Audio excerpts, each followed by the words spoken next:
Hello, എല്ലാവർക്കും നമസ്കാരം. ഒരു പുതിയ വീഡിയോയുമായി കുറച്ച് നാളുകൾക്ക് ശേഷം വരികയാണ്.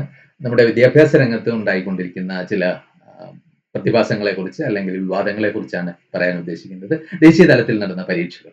ഒന്ന് നീറ്റ് പരീക്ഷ അറിയാം. അതിന്റെ ചോദ്യം പുറത്തായി എന്ന് കഴിഞ്ഞ പരീക്ഷ ക്യാൻസൽ ചെയ്തിരിക്കുകയാണ്. അതോടനുബന്ധിച്ച് ആ പരീക്ഷയുടെ തയ്യാറെടുപ്പുകളെ കുറിച്ചൊക്കെ നമുക്കറിയാം. ആത്മഹത്യകൾ, എത്രയോ കുട്ടികളുടെ ആത്മഹത്യകൾ ഉണ്ടായി. അതൊരു വഴിക്ക്. നീറ്റ് പരീക്ഷയിൽ ആദ്യമായിട്ടല്ല ഇത്തരം പ്രശ്നം ഉണ്ടാകുന്നത്. 2024 ഉണ്ടായതാണ്. അത് കുറെ കൂടി മാരകമായി ഇപ്പോൾ ആവർത്തിച്ചിരിക്കുകയാണ്. മുൻപും ഉണ്ടായിട്ടുണ്ട് ചെറിയ തോതിൽ. CBSE പരീക്ഷ 12ാം ക്ലാസ് പരീക്ഷയിൽ ഉണ്ടായ വലിയ പ്രശ്നങ്ങൾ. കുട്ടികൾ ഇപ്പോഴും അത് ആയിരക്കണക്കിന്, പതിനായിരക്കണക്കിന് കുട്ടികൾ അവരുടെ റിസൾട്ട് ശരിയാകാത്തത് കൊണ്ട് അതിന്റെ പുനഃപരിശോധനയ്ക്ക് അപേക്ഷിക്കാനുള്ള സംഗതി തന്നെ ഇപ്പോഴും ശരിയായി കഴിഞ്ഞിട്ടില്ല. അവർ പേപ്പർ കാണാനുള്ള സംഗതി ശരിയായി കഴിഞ്ഞിട്ടില്ല. ഈ പരീക്ഷകൾ മാത്രമല്ല ഉണ്ടായത്. ഇപ്പൊ നാഷണൽ ടെസ്റ്റിംഗ് ഏജൻസി എന്ന് വിളിക്കുന്ന ദേശീയ ബോഡി ഒരു കോൺസ്റ്റിറ്റ്യൂട്ട് ചെയ്തിട്ടുണ്ട് ഇത്തരം ദേശീയ പരീക്ഷകൾ നടത്താൻ വേണ്ടിയിട്ട്. അവരാണ് പലതരം പരീക്ഷകൾ നടത്തുന്നത്. ഈ നീറ്റ്, JEE എന്ന് വിളിക്കുന്ന പരീക്ഷ, അതുകൂടാതെ മറ്റ് ചില പരീക്ഷകളൊക്കെ, QET, അതായത് പിന്നെ നെറ്റ് എന്ന് വിളിക്കുന്ന പരീക്ഷ. നെറ്റ് എന്ന് പറഞ്ഞാൽ പോസ്റ്റ് ഗ്രാജുവേഷൻ കഴിഞ്ഞവർ അധ്യാപകരാകാനും ഗവേഷണത്തിലേക്ക് പോകാനും വേണ്ട അതിന്റെ ഒരു ക്വാളിഫയിങ് എക്സാമിനേഷൻ ആണ്. കോളേജ് അധ്യാപകനാകാനുള്ള, യൂണിവേഴ്സിറ്റി അധ്യാപകനാകാനുള്ള യോഗ്യത നേടാനും ഗവേഷണ ഫെലോഷിപ്പുകൾ ലഭിക്കാനും ഉതകുന്ന പരീക്ഷയാണ്. ഈ പരീക്ഷകളിലൊക്കെ പ്രശ്നങ്ങൾ സൃഷ്ടിക്കപ്പെട്ടിരിക്കുകയാണ്. പലതരത്തിലുള്ള വിവാദങ്ങൾ. നമുക്ക് ഈ രണ്ട് പരീക്ഷയുടെ കാര്യം മാത്രം തൽക്കാലം എടുക്കാം. ഒന്ന് നീറ്റ്, രണ്ട് CBSE പരീക്ഷയുടെ. CBSE പരീക്ഷയുടെ കാര്യം ആദ്യം നമുക്ക് സംസാരിക്കാം. CBSE പരീക്ഷയിലെ ക്രമക്കേടുകൾ വെളിച്ചത്ത് കൊണ്ടുവന്നത് 3 കൗമാരക്കാരാണ് എന്നുള്ളതാണ് അതിന്റെ പ്രത്യേകത എന്ന് പറയുന്നത്. അത് നമ്മൾ കാണേണ്ട ഒരു കാര്യമാണ്. 3 കൗമാരക്കാരായ കുട്ടികളാണ് അതിനെ കൊണ്ടുവരാനായിട്ട് അവർക്ക് കഴിഞ്ഞത്. അത് ഈ 3 കുട്ടികൾ വേദാന്ത് ശ്രീവാസ്തവ, സാർത്ഥക് സിദ്ധാർത്ഥ്, നിസർഗ അധികാരി. നിസർഗ അധികാരി എന്നുള്ളത് അദ്ദേഹത്തെ ഒരു വ്ളോഗറാണ്. 19 വയസ്സുകാരനായ വ്ളോഗറാണ്. ശരിയായ പേരാണെന്ന് തന്നെ തോന്നുന്നു. അദ്ദേഹത്തിന്റെ ചിത്രം അദ്ദേഹം പുറത്തു തന്നിട്ടില്ല. അതുകൊണ്ട് ഒരു പ്രൊഫൈൽ പിക്കായിട്ട് കാണിച്ചിരിക്കുന്നത് അതാണ്. എന്താണ് ഇവർ ചെയ്തതെന്ന് നോക്കാം. ആദ്യത്തെ വേദാന്ത് എന്ന കുട്ടിക്ക് വളരെയധികം മാർക്ക് കുറഞ്ഞപ്പോൾ എന്ത് ചെയ്തു? പേപ്പർ ചോദിച്ചു. അപ്പോ ഇത് ഇത്തവണത്തെ പരിഷ്കാരമാണ്. പേപ്പർ നേരിട്ട് കെട്ടി ഒരു സെന്ററിൽ നിന്ന് മറ്റൊരിടത്തേക്ക് അയക്കുക, അല്ലെങ്കിൽ ഒരു കേന്ദ്രത്തിലേക്ക് കൊണ്ടുവരിക, അവിടെ അധ്യാപകർ വന്ന് നോക്കുക തുടങ്ങിയ സാഹസങ്ങൾ ഒഴിവാക്കാൻ എന്ന പേരിൽ പേപ്പർ സ്കാൻ ചെയ്ത് എന്ത് ചെയ്യുക? ആ സ്കാൻ കോപ്പിയിലാണ് അധ്യാപകർ കണ്ടിട്ട് മാർക്ക് ചെയ്യുന്നത്. അപ്പൊ അധ്യാപകർ എവിടെയെങ്കിലും ഇരുന്ന് ചെയ്താൽ മതിയല്ലോ. അതാണ് അതിന്റെ സംഗതി. അത് അവരവരുടെ സ്കൂളിലായിരിക്കാം അതിനെ ക്രമീകരണം ചെയ്യുന്നത്. അത് വീട്ടിലാണോ സ്കൂളിലാണോ എനിക്കത് കൃത്യമായി അറിയില്ല. സ്കൂളിലായിരിക്കും എന്ന് കരുതുന്നു. എന്തുമാകട്ടെ, അതെവിടെയും ആകട്ടെ. അപ്പൊ അങ്ങനെയാണ് ആദ്യമായി ഒരു പരിഷ്കാരം കൊണ്ടുവരികയാണ്. ഓൺ സ്ക്രീൻ മാർക്കിംഗ് എന്ന് വിളിക്കുന്ന ഒരു പരിഷ്കാരം കൊണ്ടുവരികയാണ്. അപ്പോ എന്താ ഉണ്ടായത്? പലർക്കും മാർക്ക് പ്രതീക്ഷിച്ചതിലധികം വളരെ കുറഞ്ഞിരിക്കുന്നു. വല്ലാതെയൊക്കെ. അപ്പോഴാണ് ഇവർ പേപ്പർ ചോദിക്കുന്നത്. പേപ്പർ ചോദിക്കുമ്പോൾ ഒരു പേപ്പർ കാണാൻ തന്നെ ഫീസ് അടച്ചാലേ കഴിയുള്ളായിരുന്നു. അത് 700 രൂപ അടയ്ക്കണമായിരുന്നു ഒരു പേപ്പർ കാണാൻ. അത് 100 രൂപയാക്കി കുറച്ചിട്ടുണ്ട്. അപ്പോൾ ഇത് പലർക്കും പേപ്പർ കിട്ടുന്നില്ല. വലിയ പ്രശ്നമായി. പക്ഷെ ഈ കുട്ടി ഇത് ഒരു ബ്ലോഗിലൂടെ പുറത്തു വന്നപ്പോഴത്തേക്ക് ആ കുട്ടിക്ക് നേരെ വലിയ ആക്രമണം, സൈബർ ആക്രമണം, പാകിസ്ഥാൻ ഏജന്റാണ്, അങ്ങനെയാണ്, രാജ്യദ്രോഹിയാണ് എന്ന് പറഞ്ഞിട്ട് വലിയ ആക്രമണമാണ് ഒരു ഭാഗത്ത് നിന്നുണ്ടായത്. അത് എവിടെ നിന്നാണ് വരുന്നത്, ഏത് സോഴ്സിൽ നിന്നാണെന്നുള്ള വ്യക്തമാണ്. ഞാൻ അതിലേക്ക് കടക്കുന്നില്ല. ശേഷമാണ് ഈ CBSE പരീക്ഷാ നടത്തിപ്പിലെ ക്രമക്കേടുകൾ വെളിച്ചത്ത് കൊണ്ടുവരുന്ന സാർത്ഥക് സിദ്ധാർത്ഥ് എന്ന് പറയുന്ന, അതും ഒരു +2 വിദ്യാർത്ഥിയാണെന്ന് ആലോചിക്കണം. അയാള് ഇതിന്റെ പുറകില് എങ്ങനെയാണ് ഇതിന്റെ ഈ ഓൺ സ്ക്രീൻ മാർക്കിംഗ് എന്ന തീരുമാനത്തിലേക്ക് പോയത്, അതിനുശേഷം അതിന് ചില നിബന്ധനകൾ, അത് ഔട്ട്സോഴ്സ് ചെയ്യുകയാണ്. ഒരു കമ്പനിയാണ് ഇത് ഏൽപ്പിക്കുന്നത്. ഈ കമ്പനിയെ തിരഞ്ഞെടുക്കാൻ വേണ്ടിയിട്ടുള്ള 2 തവണ ടെൻഡർ വിളിച്ചു. അത് ക്യാൻസൽ ചെയ്തു. 2 തവണയും ക്യാൻസൽ ചെയ്യാനുള്ള കാരണം ഈ പ്രത്യേക ടെക്നിക്കൽ കമ്പനിക്ക് കൊടുക്കാൻ വേണ്ടി തന്നെയാണ് എന്നാണ് മനസ്സിലാക്കുന്നത്. കാരണം മാനദണ്ഡങ്ങൾ മാറ്റിക്കൊണ്ടേയിരുന്നു. അതൊക്കെ ഈ കുട്ടി ആണ് ഇതിന്റെ പുറകിൽ ഇൻവെസ്റ്റിഗേറ്റ് ചെയ്ത് കണ്ടെത്തിയത്. എന്നിട്ട് അവസാനം ഒരു കമ്പനിയെ ഏൽപ്പിക്കുന്നു. ആ എഡ്യൂടെക് കമ്പനി തെലങ്കാനയിലെ ബ്ലാക്ക് ലിസ്റ്റ് ചെയ്യപ്പെട്ട കമ്പനിയാണ്. അതൊരു പേര് മാറ്റി വന്ന കമ്പനിയാണ്. അത് ആ കുട്ടിയാണ് അത് വെളിച്ചത്ത് കൊണ്ടുവരുന്നത്. അതൊക്കെ വെളിച്ചത്ത് വന്നു കഴിഞ്ഞ് എന്നിട്ട് ഇതുവരെ മൂന്നാമത്തെ കുട്ടി എന്ന് പറയുന്നത്, അതായത് നമുക്ക് ഇമേജ് ഇല്ലാതെ പ്രൊഫൈൽ പിക്ക് മാത്രമുള്ള, അതാണ് ഏറ്റവും രസകരമായ കാര്യം. ആ കുട്ടിയുടെ പേര് നിസർഗ അധികാരി എന്നാണ് ആ വ്ളോഗിലെ പേര്. നിസർഗ ആയിക്കോട്ടെ, നിസർഗയുടെ ചിത്രം തന്നിട്ടില്ല, അനോണിമസ് ആയിരിക്കാം. 19കാരനാണ് അയാൾ. അയാൾ എന്ത് ചെയ്തത്, ഈ വെബ്സൈറ്റ് എത്ര വീക്കാണെന്നുള്ളത് തെളിയിച്ചു. എത്തിക്കൽ ഹാക്കർ എന്ന് പറയും. അപ്പൊ ഒരു വെബ്സൈറ്റിന്റെ സെക്യൂരിറ്റി എത്രത്തോളം ഉണ്ടെന്ന് തെളിയിച്ച് പുറത്ത് കാണിച്ചു കൊടുത്തു. ആർക്കും ഇത് കയറാം, ആർക്കും വേണമെങ്കിലും മാർക്കൊക്കെ കുട്ടി ഓരോരുത്തർക്കും മാർക്ക് തിരുത്താം. ആർക്കും എന്നല്ല, ഇതില് മാനിപ്പുലേറ്റ് ചെയ്യാവുന്നവർക്ക് ഇത് ചെയ്യാവുന്ന രീതിയിലാണ് സംഗതി കിടക്കുന്നത്. അതിന് വേണ്ടത്ര സെക്യൂരിറ്റി ഇല്ല എന്നുള്ളതും വെളിച്ചത്ത് കൊണ്ടു. അപ്പോഴാണ് ആദ്യമൊക്കെ അതിനെ ഡിഫെൻഡ് ചെയ്തു. പിന്നീട് CBSE ബോർഡ് ചെയർമാനെയും സെക്രട്ടറിയും ഒക്കെ ഇപ്പൊ മാറ്റിയിട്ടുണ്ട്. അതാണ് ആകെ ചെയ്ത നടപടി. ഇതുവരെ കുട്ടികൾക്ക് അവരുടെ പേപ്പർ ശരിയായി കാണാനും അതിന് പുനഃപരിശോധനയ്ക്ക് വേണ്ടവർക്ക് അപേക്ഷിക്കാമെന്നാണ് പറയുന്ന ഫീസ് ഇപ്പോഴും അതിന് ഏർപ്പെടുത്തിയിട്ടുണ്ട്. കുട്ടികളുടെ കുറ്റമല്ലല്ലോ ഇത്. ഇപ്പോഴും അത് തുടർന്നുകൊണ്ടേയിരിക്കുകയാണ് ആ പ്രശ്നം. നോക്കുക, ഇത് ഇങ്ങനെ ഒരു പരീക്ഷയിലെ വലിയ വീഴ്ച, ക്രമക്കേട് ഉണ്ടാകുമ്പോൾ നമ്മൾ ആരെയാണ് പ്രതീക്ഷിക്കുന്നത് ഇതിനെ ഒന്ന് തുറന്നു കാണിക്കാൻ പറ്റുമെന്നുള്ളത്? നമ്മുടെ നാട്ടിലെ പത്രപ്രവർത്തകരെ അല്ലേ, ഇൻവെസ്റ്റിഗേറ്റീവ് ജേർണലിസം ഒക്കെ ഉണ്ടെന്നല്ലേ പറയുന്നത്. ഇത് എത്രയോ ചാനലുകളാണ്, ദേശീയ ചാനലുകളാണ്. ചർച്ചയോട് ചർച്ചയല്ലേ ഇവരൊക്കെ. ഈ വിഷയം എത്ര ദിവസം ചർച്ച ചെയ്തു, കുറച്ചൊക്കെ ചർച്ചകളൊക്കെ ഉണ്ടായി, ഇല്ല എന്നല്ല. പക്ഷെ ആദ്യമൊക്കെ ഇത് മൂടി വെക്കാനാണ് ഈ ചാനലുകളെല്ലാം ശ്രമിച്ചുകൊണ്ടിരുന്നത്. പിന്നീട് മൂടി വെക്കാൻ പറ്റാതായപ്പോഴാണ് ചാനലുകളിലൊക്കെ ഇത് പ്രത്യക്ഷപ്പെട്ടു തുടങ്ങിയത്. അത് നമ്മൾ ശ്രദ്ധിക്കേണ്ട ഒരു കാര്യമാണ്. ഇനി നമ്മുടെ രണ്ടാമത്തെ കുട്ടി വേദാന്തല്ല, അതിനുശേഷം സാർത്ഥക് എന്ന് പറഞ്ഞ കുട്ടി പറഞ്ഞ ഒരു കാര്യമുണ്ട്. ഈ റിപ്പബ്ലിക് ചാനൽ, അർണബ് ഗോസ്വാമിയും വേറെ ഒരു ജേർണലിസ്റ്റും ഈ കുട്ടിയെ ബന്ധപ്പെടാൻ, അയാൾ അതിന് ഒരുപെട്ടില്ല. കാരണം അവരെന്താണ് ചെയ്യുന്നതെന്ന് കുട്ടികൾക്ക് മനസ്സിലായി തുടങ്ങിയിരിക്കുന്നു. ഈ ചാനലുകളുടെ തലപ്പത്തിരുന്ന് കാണിക്കുന്ന കോപ്രായങ്ങൾ കുട്ടികൾക്ക് മനസ്സിലായി തുടങ്ങിയിരിക്കുന്നു എന്നാണ് നമ്മൾ മനസ്സിലാക്കേണ്ടത്. അതുകൊണ്ട് ആ കുട്ടി അവിടേക്ക് പോയില്ല എന്നത് വളരെ ആശ്വാസകരമായ, അല്ലെങ്കിൽ വളരെ ശുഭോദർക്കമായ ഒരു ലക്ഷണം. അങ്ങനെ CBSE പരീക്ഷ ആകെ താറുമാറായി. ഇതുവരെ അതിനെ നേരെയാക്കാൻ കഴിഞ്ഞിട്ടില്ല. 12ാം ക്ലാസ് പരീക്ഷയാണെന്ന് ആലോചിക്കണം. കുട്ടികൾ അടുത്ത സ്റ്റെപ്പിലേക്ക് കടക്കാൻ നിൽക്കുകയാണ്. ഈ കുട്ടികളൊക്കെ എങ്ങനെ അവര് മുന്നോട്ട് പോകുക? അതൊരു പ്രശ്നം. പിന്നെ ഇനി നമുക്കൊരു കാര്യം കൂടി കാണാൻ വേണമെങ്കിൽ, അതായത് ഈ ബാക്ക്ഗ്രൗണ്ടിൽ കൊടുത്തിരിക്കുന്നത് സ്കാൻ ചെയ്ത ഒരു പേപ്പറാണ്. അതിന്റെ തെളിച്ചം കണ്ടല്ലോ. ഇതിപ്പോ അതിൽ നിന്ന് പിന്നെ ഫോട്ടോ എടുത്ത് ഒക്കെ വരുന്നതായതുകൊണ്ട് ഇത്തിരി കുറഞ്ഞു മങ്ങിയെന്ന് വിചാരിച്ചോളൂ. പക്ഷെ നമ്മൾ ആലോചിക്കണം, ഒരു ഡെസിമൽ പ്ലേസ് കാണാതെ ആയാല്, നമ്മൾ എത്ര നല്ല സ്കാനർ മെഷീനിൽ ഒക്കെ കാണാം, സ്കാൻ ചെയ്താലും ചിലപ്പോഴൊക്കെ എന്ത് വരാം, വെളിച്ചത്തിന്റെ അതിന്റെ ചെറിയ ഇത് വരാം. ഒരു ഡെസിമൽ പ്ലേസ് മാറിപ്പോയാലും മാത്തമാറ്റിക്സിലൊക്കെ മാർക്ക് പോകും. കുത്ത് കോമയൊക്കെ പോകും എന്ന് പറഞ്ഞാൽ അർത്ഥം മാറും. അതൊക്കെ സ്കാൻ കോപ്പിയിലും ഫോട്ടോ കോപ്പിയിലും ഒക്കെ കാണാറുള്ളതല്ലേ. അപ്പൊ അത്ര മെറ്റിക്കുലസ് ആയി ഇത് ഒട്ടും മാറ്റം വരാതെ സ്കാൻ ചെയ്യണമെങ്കിലുള്ള പ്രയാസം ആലോചിക്കുക. മാനുവലായി ഇത് മുഴുവൻ സ്കാൻ ചെയ്ത് കയറ്റണ്ടേ, പേപ്പർ തന്നെ എടുത്തു വെച്ച് ചെയ്യണ്ടേ. അപ്പോ ഈ ഓരോ ഘട്ടത്തിലും ഇതിന്റെ രഹസ്യാത്മക സ്വഭാവമാണ് പോകുന്നത്. പിന്നെ ചോദിച്ച കുട്ടിക്ക് കിട്ടിയ പേപ്പർ വ്യത്യസ്തമായിരുന്നു. ആ കുട്ടിയുടെ പേപ്പറല്ല കിട്ടിയത്. അപ്പൊ അവിടെയും തെറ്റുകയാണ്. കാരണം ഇതൊക്കെ ചെയ്യുന്നത് ആരാണ്? ഇതൊക്കെ ചെയ്യുന്നത് ഈ ഔട്ട്സോഴ്സ് ചെയ്ത കമ്പനിയാണ് ചെയ്യുന്നത്. അപ്പോഴാണ് അവിടെയെല്ലാം ഈ ഇത്രയധികം ബുദ്ധിമുട്ടുകൾ ഉണ്ടായത്. അത് ഇതുവരെ കറക്റ്റ് ചെയ്യപ്പെട്ടിട്ടില്ല രാജ്യത്ത്. അത് അവിടെ നിൽക്കുന്നു. ഇനി നമുക്ക് ഈ നീറ്റ് പരീക്ഷയിലേക്ക് വന്നാലോ? അതും തമാശയുള്ള കാര്യമാണ്.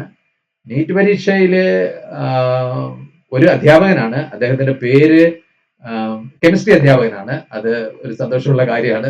ഏത് തരത്തിലെന്ന് ചോദിച്ചാൽ ശശികാന്ത് സുതാർ എന്നാണ്, മഹാരാഷ്ട്രയിൽ നിന്നുള്ള ഒരു അധ്യാപകനാണ്. അദ്ദേഹം ആണ് ഇത് കണ്ടെത്തിയത്. കാരണം ടെലിഗ്രാമിലൊക്കെ അവസാനം എന്ത് ചെയ്യുക, ഈ വലിയ കോച്ചിങ് ഇൻസ്റ്റിറ്റ്യൂട്ടുകൾ ഉണ്ടല്ലോ, അവരവസാനം ഗസ് ക്വസ്റ്റ്യൻ എന്ന് പറഞ്ഞൊക്കെ കൊടുക്കും. ഇത് പലയിടത്തും പല വർഷങ്ങളിലും നടക്കാറുള്ള ഗസ് ക്വസ്റ്റ്യൻ എന്ന് പറഞ്ഞു കൊടുക്കുന്നത്, പലതും ചോർത്തിയെടുത്ത ചോദ്യങ്ങൾ അതിലുണ്ടാവും. ഇത് ഇത്തവണ അങ്ങനെ 30 ലക്ഷത്തിനും ഒക്കെ വിറ്റ് ആ ടെലിഗ്രാം എന്ന് പറയുന്ന ആ ചാനൽ വഴി കിട്ടിയ അന്ന് പരീക്ഷ കഴിഞ്ഞിട്ടുള്ള ഒരു ദിവസം കൂടി കഴിഞ്ഞിട്ടുള്ള രാത്രിയിൽ അധ്യാപകന് ഇത് കിട്ടി. അദ്ദേഹം ഇത് യഥാർത്ഥ ക്വസ്റ്റ്യനുമായി താരതമ്യം ചെയ്തപ്പോൾ 140 ചോദ്യത്തിന്റെ ആശയം എന്നല്ല, ചോദ്യത്തിന്റെ വാക്കുകൾ, കുത്ത്, കോമ, ചോയ്സ്, ഉത്തരം, ചോദ്യത്തിന്റെ ഓർഡർ, ക്രമം പോലും ഒരുപോലെ വന്നു. അദ്ദേഹമാണ് ഇത് വെളിച്ചത്ത് കൊണ്ടുവരുന്നത്. 140 ചോദ്യങ്ങൾ ആണ് കിട്ടിയത്. ഇത് അന്വേഷിച്ചു പോയി, പലരും അറസ്റ്റിലായി. ഇപ്പോൾ എന്താണ് ഈ NTA എന്ന് പറയുന്ന ഏജൻസി, നാഷണൽ ടെസ്റ്റിംഗ് ഏജൻസി എന്ന് പറയുന്നത്, പല ദേശീയ പരീക്ഷകളും നടത്തുന്ന ഏജൻസി, അതൊരു പെർമനന്റ് സെറ്റപ്പ് അതിനില്ല. തലപ്പത്തുള്ള ഏതാനും എണ്ണം ആൾക്കാരേ ഉള്ളൂ സ്ഥിര നിയമനം എന്ന് പറയാവുന്നത്. അതും സ്ഥിരമല്ല, ഒരു കാലയളവിലേക്ക് നിയമിച്ചിരിക്കുന്നത്. ബാക്കിയൊക്കെ എന്താണ്, ഈ താൽക്കാലിക നിയമനങ്ങളാണ്. അത് അവിടെ ചുറ്റിക്കൂടി നിൽക്കുന്ന കേന്ദ്രങ്ങളുടെ ഇഷ്ടക്കാരെ വയ്ക്കാനുള്ള ഒരു ലാവണമായി NTA മാറിയിരിക്കുന്നു എന്നുള്ളത് സത്യമാണ്. ഇനി ഇവിടെ ബയോളജിയുടെ ചോദ്യങ്ങൾ പോയത്, വിറ്റത് ആരാണെന്ന് ചോദിച്ചാൽ, ചോദ്യകർത്താവ് സബ്ജക്ട് എക്സ്പേർട്ടായി വന്ന ആ മഹതി, അവരുടെ പേര് ഞാൻ പറയുന്നില്ല, അവർ മഹാരാഷ്ട്രയിൽ നിന്നുള്ളതാണ്. ഇത് പുറത്തു കൊണ്ടുവന്ന അധ്യാപകനും അതെ, ഇത് വിറ്റ അധ്യാപികയും അതെ എന്നുള്ളതാണ്. അവരൊരു ഹയർ സെക്കൻഡറി അധ്യാപിക, ജൂനിയർ കോളേജ് എന്നാണ് അവിടെ പറയുക, ജൂനിയർ കോളേജ് അധ്യാപിക ആണ്. ഇപ്പൊ ജൂനിയർ കോളേജ് അധ്യാപിക മോശമാണ്, അല്ലെങ്കിൽ ഹയർ സെക്കൻഡറി അധ്യാപകരൊക്കെ വളരെ മികച്ച അധ്യാപകരൊക്കെ നമുക്ക് രാജ്യത്തുണ്ട്. അതല്ല, അവര് സ്വകാര്യ ട്യൂഷൻ നടത്തുന്ന, അവർക്കൊരു ട്യൂഷൻ ഏജൻസിയും ഉള്ള ഒരു ആളെയാണ് ഇവര് സബ്ജക്ട് എക്സ്പേർട്ട് ആയിട്ട് ക്വസ്റ്റ്യൻ വെച്ചത്. അപ്പൊ അവരുടെ കുട്ടികൾക്ക് അത് കൊടുക്കില്ലേ?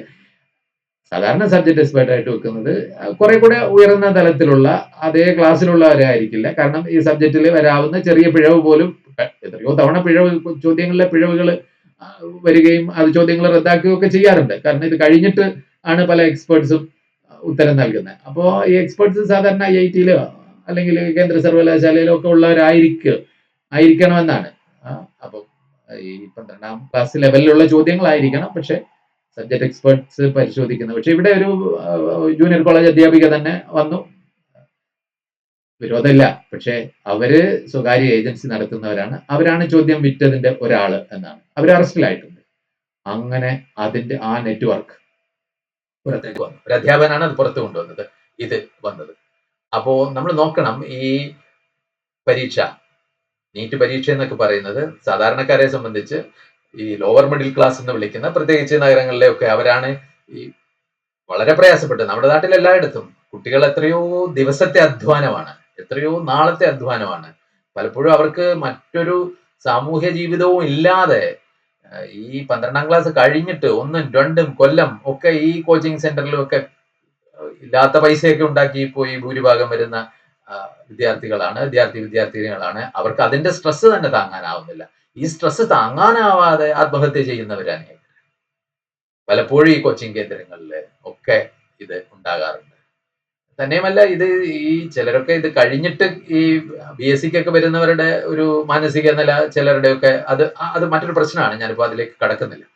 അത്രയധികം സ്ട്രെസ് എടുത്ത കുട്ടികളാണ്, അവരാണ് ആത്മഹത്യയിലേക്ക്, ഇനിയൊരു പരീക്ഷയ്ക്ക് നല്ല സ്കോർ കിട്ടുമെന്ന് ഉറപ്പുള്ളവർ വരെ ഇനിയൊരു പരീക്ഷയിലേക്ക് തയ്യാറെടുക്കാനും പോകാനും കഴിയില്ല എന്ന് പറഞ്ഞ കുട്ടികൾ ജീവിതം അവസാനിപ്പിക്കുന്ന കാഴ്ചയെ നമ്മൾ കാണും. എന്തൊരു പരിതാപകരമായ ഒരു സ്ഥിതിയാണിത്. അത് രാജ്യത്തെ പരീക്ഷാ സമ്പ്രദായങ്ങൾ തന്നെ ആകെ താറുമാറായിരിക്കുകയാണ്.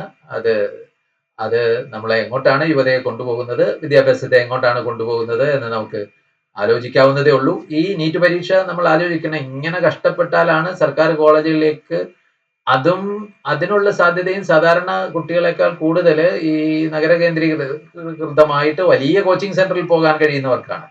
അവർക്ക് ഗസ്റ്റ് ക്വസ്റ്റ്യനും കിട്ടും, വലിയ കോച്ചിങ് സെന്ററിലൊക്കെ പോകുന്നവർ. അത് ഗസ്റ്റ് ക്വസ്റ്റ്യൻ മാറ്റി നിർത്തിയാൽ തന്നെ ഈ ആവർത്തിച്ചുള്ള കോച്ചിങ്ങിനും ഒക്കെയുള്ള സൗകര്യമുള്ളവരാണ് ഈ പരീക്ഷകളിൽ കടന്നുകൂടി മുൻപന്തിയിൽ എത്താൻ സാധ്യത കൂടുതൽ. നമ്മുടെ നാട്ടില് ഇത് കുറെ കൂടി, നമ്മുടെ നാട്ടില് സൗകര്യങ്ങൾ എല്ലായിടത്തും ഉണ്ട്, അല്ലെങ്കിൽ കോച്ചിങ് സെന്ററുകളുണ്ട്, അല്ലെങ്കിൽ കോച്ചിങ് സെന്റർ അഫോർഡ് ചെയ്യാൻ പറ്റുന്നത് കൊണ്ടൊക്കെ പോകുന്നുണ്ട്, കുറച്ച് സാധാരണക്കാർക്കും കിട്ടുന്നുണ്ട്.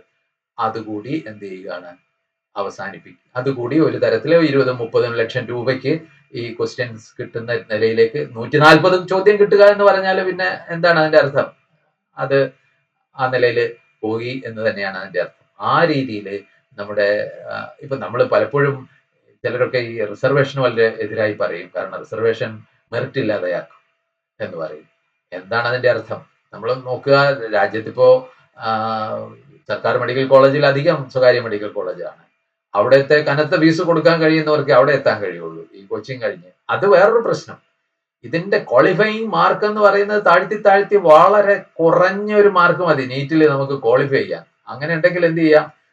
ഈ സ്വകാര്യ കോളേജിൽ, ഒന്നുകിൽ സ്വകാര്യ കോളേജിൽ മെറിറ്റ് സീറ്റ് എന്നൊക്കെ പറഞ്ഞൊരു അഭ്യാസമുണ്ട്, അതിലെ അത്ര വലിയത്. ഇല്ലെങ്കിൽ അവിടുത്തെ മാനേജ്മെന്റ് കോട്ട എന്ന് പറയുക. അപ്പൊ കുറെ കൂടി വലിയ 50ഉം 70ഉം 1 കോടി രൂപയും ഒക്കെ മുടക്കാൻ തയ്യാറുള്ളവർക്ക് ഈ മാർക്കും പ്രശ്നമല്ല. അങ്ങനെ എന്നിട്ടാണ് നമ്മൾ പലപ്പോഴും മെറിറ്റിനെ കുറിച്ച് പറയുന്നത്. ഉള്ള മെറിറ്റിൽ തന്നെ ഈ സാധാരണക്കാർക്ക്, ലോവർ മിഡിൽ ക്ലാസ്സിന് എത്താൻ കഴിയുന്ന അവസരങ്ങൾ കൂടി എന്ത് ചെയ്യുകയാണ്? ഇല്ലാണ്ടാകുന്ന രീതിയിലാണ് നീറ്റ് പരീക്ഷയുടെ ഇപ്പോഴത്തെ അവസ്ഥ. വളരെ ഈ കേന്ദ്രീകൃതമായി ഈ പരീക്ഷ ജുഡീഷ്യറി കൂടിയാണ്, സുപ്രീം കോടതി കൂടിയാണ് ഇങ്ങനെ ഒരു സമ്പ്രദായത്തിലേക്ക് പോയത്. ഇത് അതാത് സംസ്ഥാനങ്ങളിൽ നടത്തുകയാണ് ഉചിതം. പിന്നെ ഈ പരീക്ഷാ സമ്പ്രദായത്തെ കുറിച്ചൊക്കെ പറയാനുണ്ട്, അതിപ്പോ തൽക്കാലം ഞാൻ അതിലേക്ക് കടക്കുന്നില്ല. ഇതാണ് നമ്മുടെ രാജ്യത്തെ പരീക്ഷകളുടെ സ്ഥിതി. അതോടൊപ്പം ഈ പരീക്ഷകളോട് അടുത്ത് തന്നെയാണ് ഈ കോക്രോച്ച് ജനതാ പാർട്ടി എന്ന് പറഞ്ഞ ഒരു സംഗതി പുറത്തേക്ക് വരുന്നത്. അതൊരു സോഷ്യൽ പ്ലാറ്റ്ഫോം ആയിരുന്നു, സോഷ്യൽ മീഡിയ പ്ലാറ്റ്ഫോം ആയിട്ട് വന്നു. അവരൊരു സർക്കാസ്റ്റിക് ആയിട്ട് പേര് കൊടുത്തതാണ്. ഈ സമയത്താണ് നമ്മുടെ ബഹുമാന്യനായ ആദരണീയനായ ചീഫ് ജസ്റ്റിസ്, സുപ്രീം കോടതി ചീഫ് ജസ്റ്റിസ് എന്ന് പറയുന്നത്, ഈ ബ്ലോഗും പിന്നെ ഈ ഓൺലൈൻ ജേർണലിസം ഉണ്ടല്ലോ, മറ്റേ സോഷ്യൽ മീഡിയ ജേർണലിസം എന്ന് പറയുന്ന, അല്ലെങ്കിൽ യൂട്യൂബ് പോലെയുള്ള ചാനലുകളും ഒക്കെ ഉപയോഗിച്ചുകൊണ്ടുള്ള വ്ളോഗേഴ്സും ഒക്കെ ചെയ്യുന്ന അത്തരംകാരായ ചെറുപ്പക്കാരെ, പിന്നെ RTI എന്ന് പറഞ്ഞാൽ വിവരാവകാശ നിയമം ഉപയോഗിക്കുന്നവരെയും അദ്ദേഹം വിളിച്ച വാക്കാണ് പാറ്റാകൾ എന്ന്, കോക്രോച്ച് എന്ന് വിളിച്ചത്. അത് ആണ്, ആ വിളിയാണ് ചങ്കിൽ കൊള്ളുന്ന വിളി. ചെറുപ്പക്കാരുടെ ചങ്കിൽ അത് തറച്ചിട്ടുണ്ട്, നമ്മൾ വിചാരിക്കുന്നതിലധികം തറച്ചിട്ടുണ്ട്.